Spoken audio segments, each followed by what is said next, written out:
So what I'm going to do now, I'm going to straightway, Achha, just tell me one thing before I start academic discussion. How many of you attended my last class on Commonwealth literature does not exist? All of you? Yes, sir. Because if you have attended, then it would be easier for you, because that day virtually I tried to give you the central theme of the essay, where Salman Rusdie is discussing how a kind of politics is being played to continue the domineering status of the English people, and making two different circles. One circle is the circle of the people whose native tongue is English, and another circle is the circle of those people whose mother tongue is not English, rather who belong to those colonies or places on which the British ruled for a number of years. That means they made those countries as their colonies, right? And you know, I discussed it in length that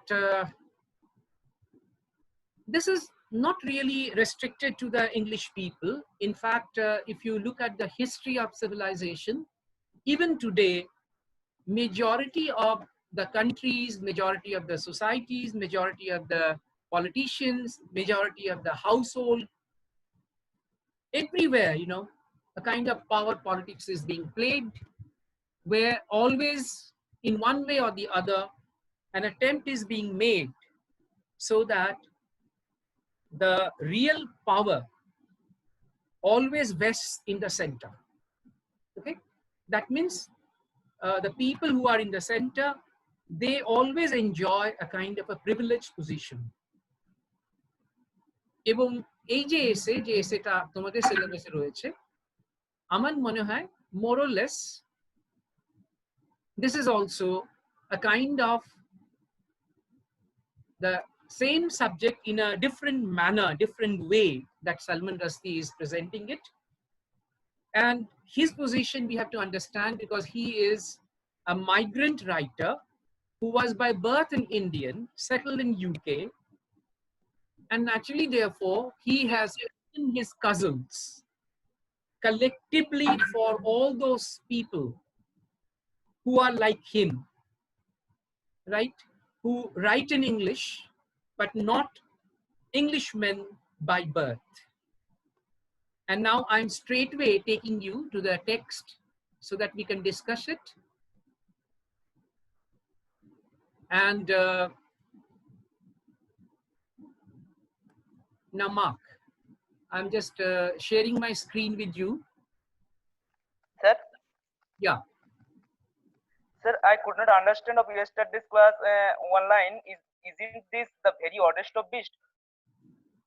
Just, can you repeat it? I couldn't hear you. Sir, I couldn't understand the line of yesterday's class. Isn't this the very oddest of beast? So what does it mean? Still your voice is not clear. Can you write it in the chat? Write it in the chat so that it becomes easier for me to follow it. And in the meanwhile, let me continue with the text of Commonwealth literature does not exist. If you remember, in the last class, I started reading the text with you, and I said that it began with, the essay begins with a kind of an anecdote where Salman Rushdie attended a conference, and I have purposely highlighted these certain lines. It has been created solely by critics and academics who have then proceeded to believe in it wholeheartedly. That is what Rusdie is saying, that the term Commonwealth is actually a term which has been very meticulously designed to segregate certain authors who belong to countries, dominions, colonies, which were once ruled by the British. right? And then later on, it was done in such a beautiful manner that, okay, Shuman, I will come to that later on, that beast item. Okay, I will just discuss it later on. Have patience.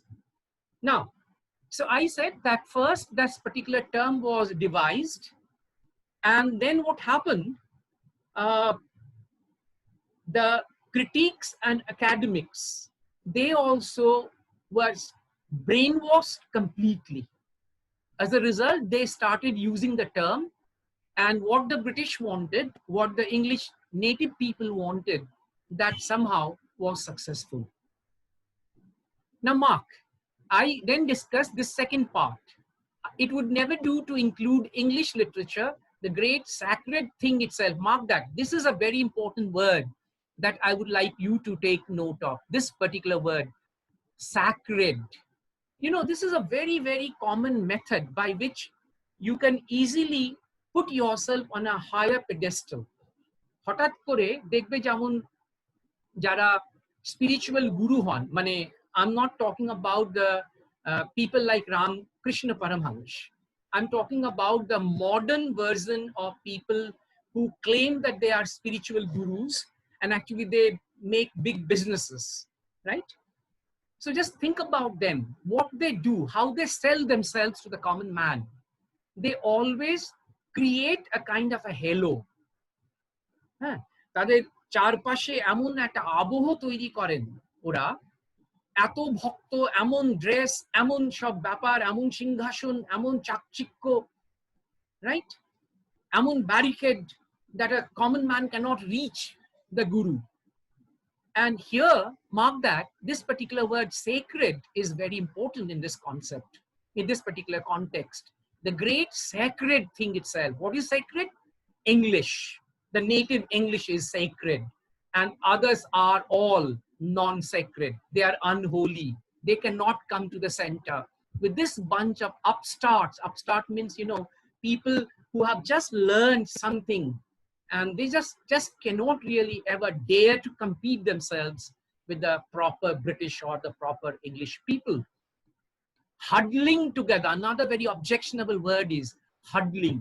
There is as if, you know, like what happens when you, common man, a common people like us, when we go to a place, what happens? We have to stand in a queue.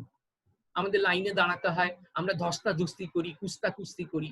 আর যারা খুব পয়সাওয়ালা লোক, যারা ক্ষমতাশালী লোক, তারা বেশ হেলতে দুলতে আসে, টুক করে ঢুকে চলে যায়। So huddling together under this new and badly made umbrella. Umbrella is that particular banner. Here Rusdie is using this word umbrella in the sense of banner. The Commonwealth is actually a banner. একটা ছাতা, যেমন একটা আমরা nomenclature তৈরি করি, so it's like that, a nomenclature.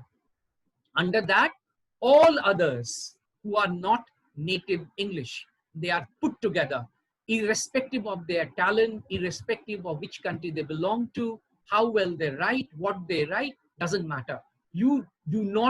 You are not an Englishman by birth, right? You are not a man whose native language is English, so fine, you cannot really ever come to the center. At the Commonwealth Literature Conference, I talked with and listened to the Australian poet Randolph Stowe, the West Indian Wilson Harris, Ngugi Wa Thiong'o from Kenya, Anita Desai from India, and the Canadian novelist Aretha Van Herk. So Rusdie here is referring to people coming from different places of the world. I became quite sure that our differences were so much more significant than our similarities. Try to understand, when you put one particular banner like Commonwealth, and then you put everyone under it, there must be something common. So apart from the fact that all these writers are non-English, apart from the fact that all these writers belong to countries which were once or a while dictated and controlled and ruled by the English people, virtually there is no similarity. That is what Rusdie is saying. আমরা যখন কাউকে একটা বিশেষ কিছু বলি, একটা বট গাছ যদি নাম দিচ্ছি, তাহলে সব বটগুলোকে আমরা বট গাছ বলতে পারি। আমরা যদি স্তন্যপায়ী বলি, mammals বলি, if you say mammals, then actually all mammals, whoever, you know, give birth to their kids, and mammals in fact are those who are also give their babies their milk. So there must be something very common by which you can put them under one particular nomenclature. Here Rusdie is arguing that he doesn't understand why and how people belonging to the West Indians, people belonging to Kenya, people belonging to India, or all these people, all different countries, how can they be tagged under one name, Commonwealth? Right. So he says there's more varieties, more differences than similarities. The idea which had, after all, made possible our assembly might conceivably mean. So he could not understand any of those things. And then he went on talking about the different matter with which these authors dealt with. Like Van Herk talked about the great emptiness of Canada. Wilson Harris wrote about he wrote in a metaphysically lyrical manner about the high abstraction. Anita Desai spoke in whispers. So style is different, content is different, locale is different, approach is different, everything is different. I wondered what on earth she could be held to have in common with the committed Marxist Nugui, an overtly political writer who expressed his rejection of the English language by reading his own work in Swahili with a Swedish version read by his translator, leaving the rest of us completely bemused. This is again another manner, you know, another way of protesting and trying to say that you don't really stamp and allow the English people always to rule over you. Why should I why should I translate everything in English? Why should I try to speak in English? Why not?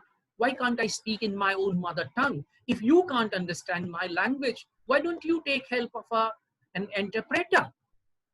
So now, obviously, this great diversity, look at this particular word, great diversity, multiplicity, variations, would be entirely natural in a general literature conference. But this was a particular school of literature, and I was trying to work out what that school was supposed to be. The nearest I could get to a definition sounded distinctly patronizing. Mark that word, patronizing, অর্থাৎ দয়া করে দেওয়া। হ্যাঁ ভাই তোমরা ইংরেজি লেখো, আচ্ছা আচ্ছা ঠিক আছে ঠিক আছে, চলো এখানে এসে বসো তোমরা। Second class citizens. Commonwealth literature, it appears, is that body of writing created, I think, in the English language by persons who are not themselves white Britons. So one here, Rusty is again making a very important suggestion about the color. See? So you have here the racial touch, white Britons, or Irish, or citizens of the United States of America. Purposely he has included America because, you know, even Americans are supposed to be white people. So color discrimination, right? Another criterion on which the segregation has been done. I don't know whether Black Americans are citizens of this bizarre Commonwealth or not. And why he made a further categorization, white, why he brought in the color, the skin color, because it is not enough for you to be born in America. If you are a Black American, you cannot really dare to come closer to the white Americans and claim that, well, you also belong to the same category. Right, that's the reason he says bizarre is strange. Probably not. It is also uncertain whether citizens of Commonwealth countries writing in languages other than English, for example, Hindi, or who switch out of English, like Nuyi, are permitted into the club or asked to keep out. So what Rusdie is saying? Rusdie is saying that there is a danger of dividing this particular association into subgroups. So you have one big center, At the center are all those native English people, right? It doesn't matter whether you write worse than me, better than me, or whether I can really express myself much, much better than you. The category is that, yes, I'm a native English speaking person, and therefore English is my language, and I obviously can claim to be much superior to all others, right? And then you make that Commonwealth kind of a tag, and then you further subdivide. If somebody has been a writer belonging to these Commonwealth countries, but then he or she is not writing in English, then you say, no, they cannot also come to that second circle of Commonwealth. So you create for them the third category, right? By now, Commonwealth literature was sounding very unlikable indeed.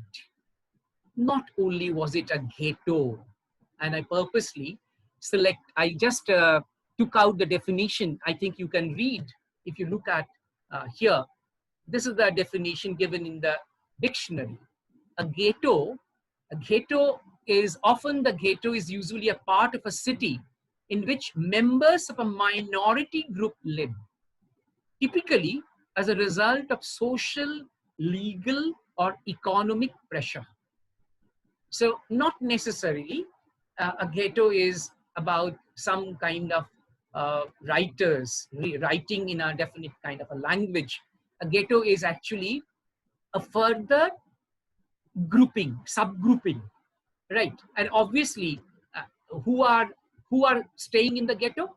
Obviously, whom you consider inferior to you. Ghettos are often known for being more impoverished than other, right? So you understand? Therefore, Rusdie is using the word Commonwealth in the term which is like a ghetto. So that means what? That means the English native people, they are creating a kind of a ghetto, something inferior, right? Something in which condescendingly they will say, okay, you write English, fine. You belong to India, okay, fine, be there. But it was actually an exclusive ghetto. And the effect of creating such a ghetto is to change the meaning of the far broader term, English literature. That day in my first lecture, I was telling you that the irony is that we can include an essay by Salman Rushdie in the proper study of English literature, in the course of English honors, okay? But we don't really have still the courage of designing a course in English literature which would read only writers who are non-native English, right? So mark that. Here, Rusdie is now saying that the implication is that what is being done, he says, the meaning of the far broader term English literature is now being changed, which I would always taken to mean simply the literature of the English language. So see, broadly speaking, when you say English literature should be a literature which is written in English. Whether it is written by a white Englishman or a black Negro or a brown Indian, how does it matter? The main thing to consider should be whether it is written in English and whether it is literature at all.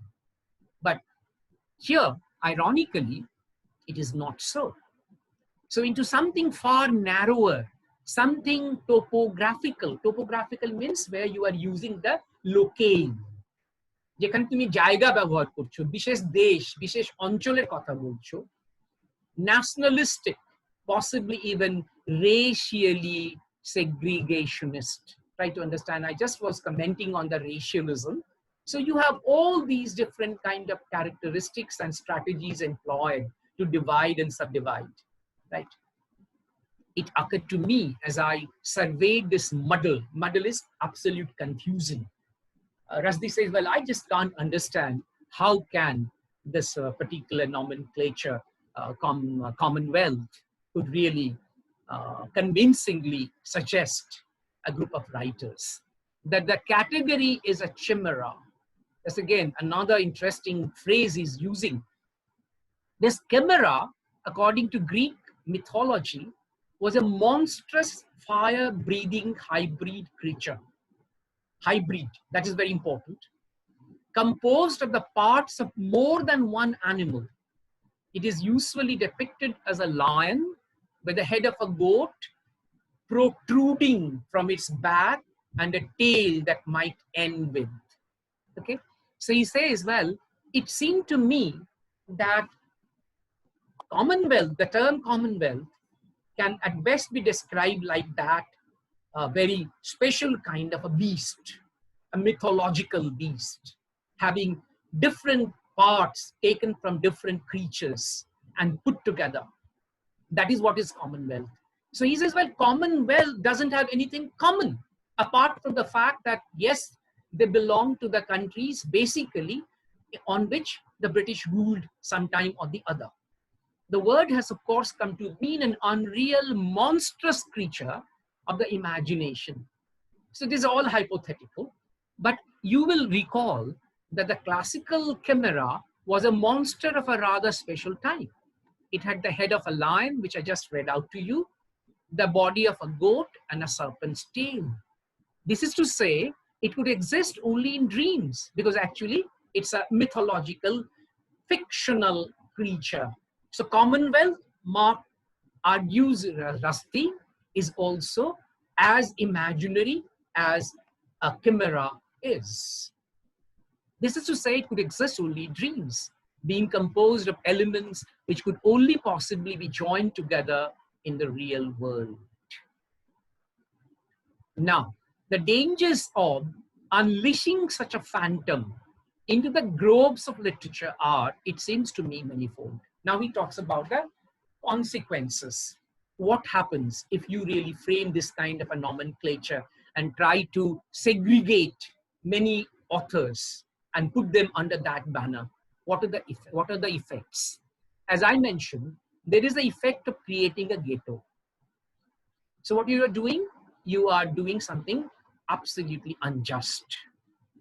You are using your power and you are obviously making a class distinction, right? Superior, inferior. And that in turn does lead to a ghetto mentality. This is again another very important term. It's just not a question, of telling somebody that you are a poor man.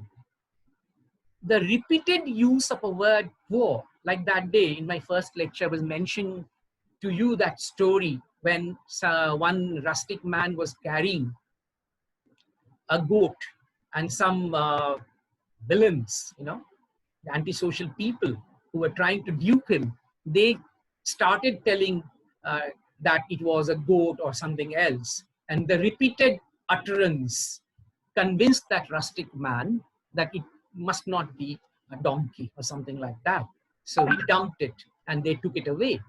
So he says now a ghetto mentality among some of its occupants. Occupants means the authors. So the Commonwealth authors also, some of them also started believing that they really belong to the Commonwealth ghetto, that they cannot really aspire to be included in that bigger, wider kind of a circle under English literature. Also, the creation of a false category can and does lead to excessively narrow and sometimes misleading readings of some of the artists it is held to include. So there is a tendency, you have a prejudiced approach to an author. Before you start reading him or her, you already take it for granted that he is not so great, okay?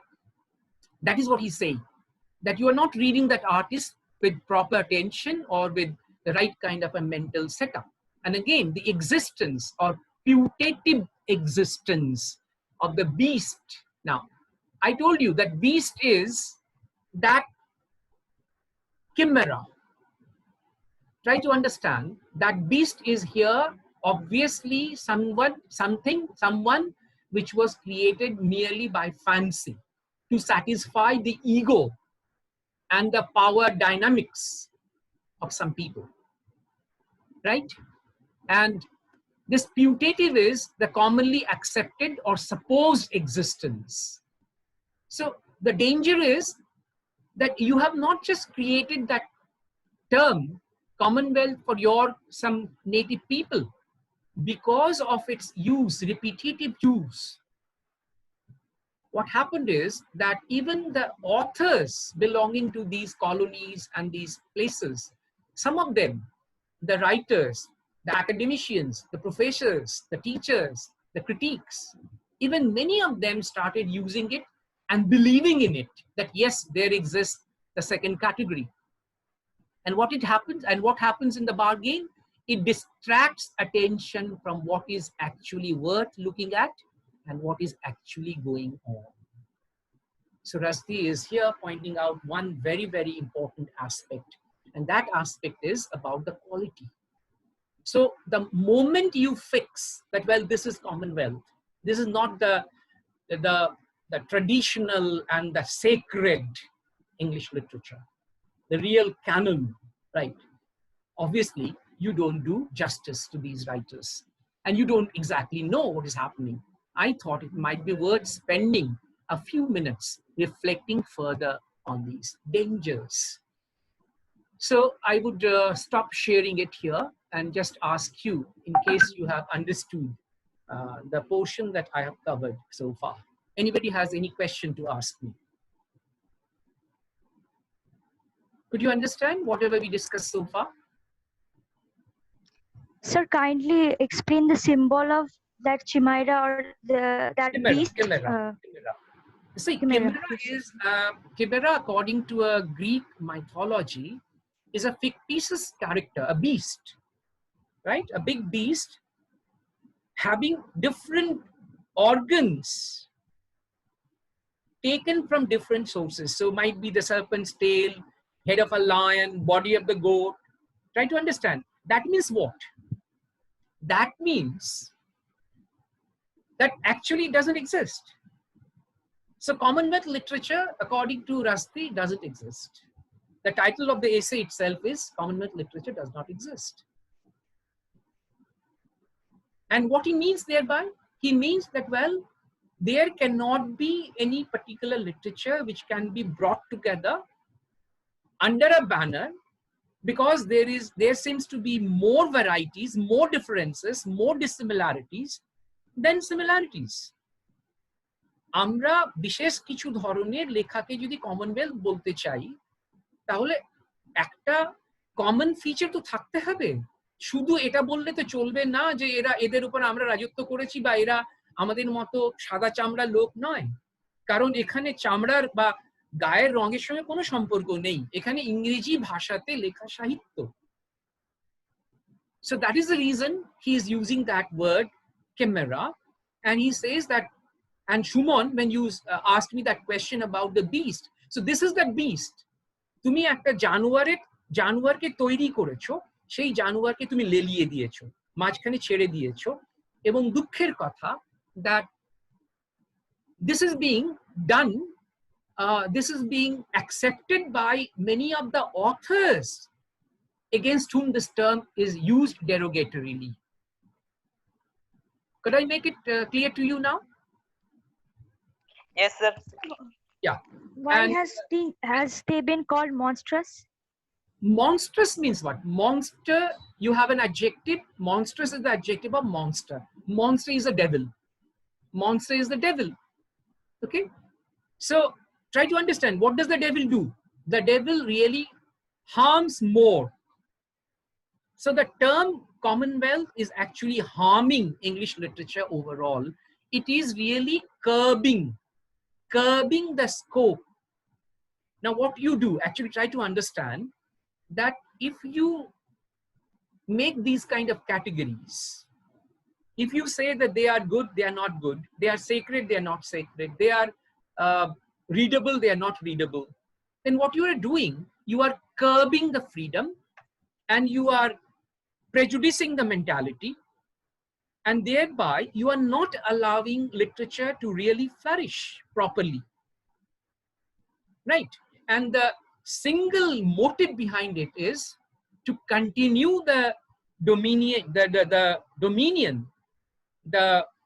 domineering tendency that you had. You lost your colonies, but you did not lose your mentality to dominate over others. So now that is what is being done. And that is the objection of Salman Rushdie here. Could I make it now clear to you, all of you? Yes, sir. Yeah. Sir? Yeah.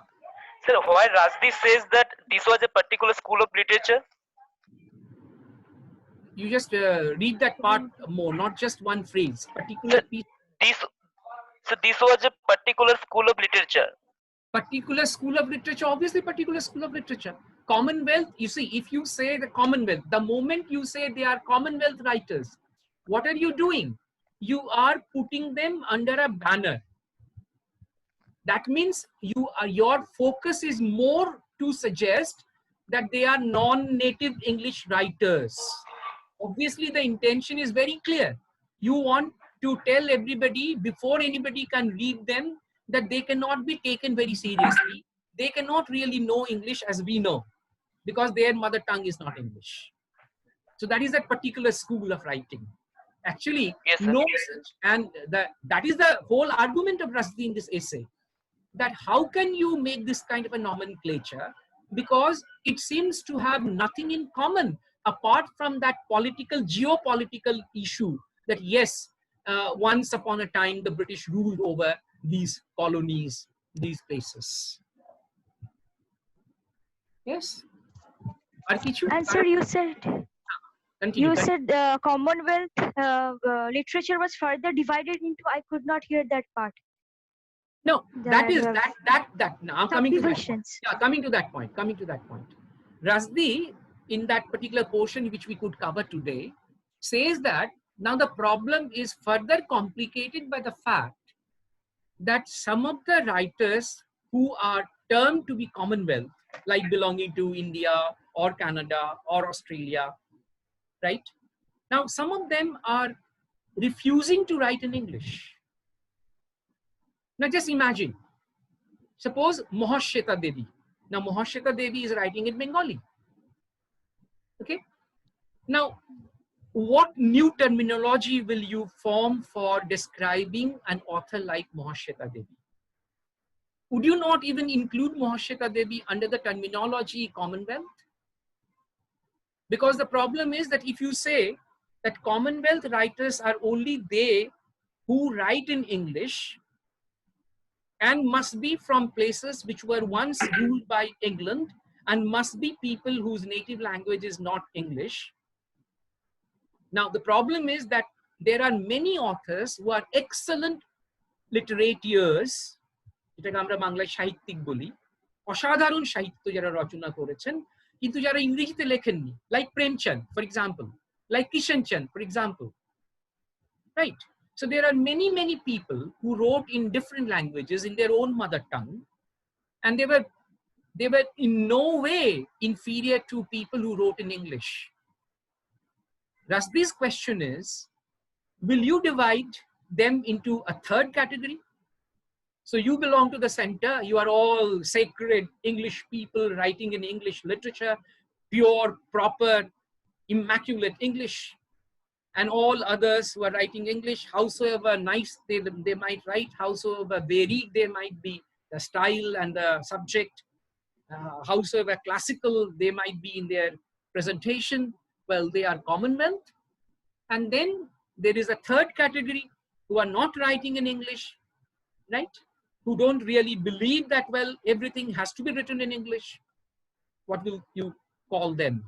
You call them separate writers? I mean, would you say that they are the regional Commonwealth writers, the third category? Would you devise a third term for them? Is it clear now? Aditi? Yes, sir. Sir, Commonwealth literature is only for English literature or for any other language? No. Try to understand. That is the point that we just discussed. That Commonwealth literature was a term used only to denote those authors who dared to write in English, but were not by birth Englishmen. Right? So you have recognizing, like, okay, you're writing English, fine. I understand. You have learned a bit of that language. Okay, you write that. but you can never aspire to be like us. You cannot really ever be included in our category. You can never come to the center. So you always remain in the periphery. You always be tagged as Commonwealth writer, right? So Sir, how can we compare, because all the languages are different? The speciality of every language is different, and how can we compare this with English literature is a particular literature or subdivision of literature, then Bengali literature is there, Marathi literature is there. How can we compare between the languages? It is who have asked you to compare? See, that is the question of Rusdie. Rusdie is in fact arguing like what you said just now, that every language has its own nuances, own expressions, own approach, own subject, right? So therefore, the moment you start making these kind of ghettos, the moment you start building those kind of subgroupings and groupings, you are not doing justice. Instead of helping each other to grow, and instead of trying to have a world-class global literature, you are trying to narrow and you are trying to clip its wings by your power hunger, by your mean, narrow tendency to always dominate and rule over everything. That is exactly the argument of Rusdie is in this essay. And today, whatever portion that we covered today, in fact, I just read out that particular anecdote. Putative kakuli means which is accepted or supposed. That is putative. Okay.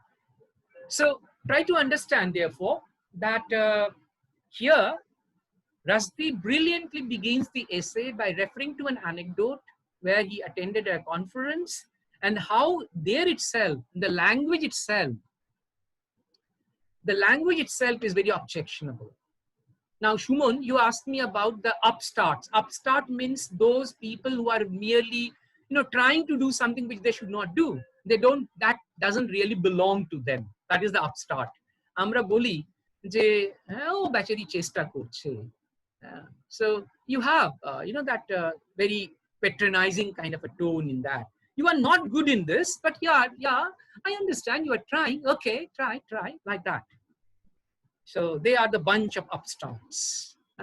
সেটা একটা expression তোমরা ডিকশনারিতে check করলে আরো ভালো করে বুঝবে. So that is that upstart.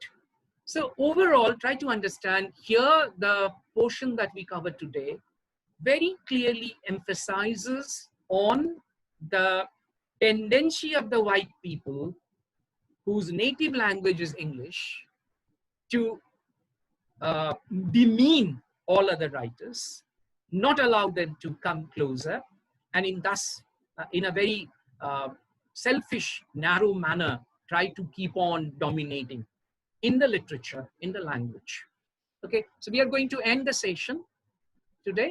Thank you very much, and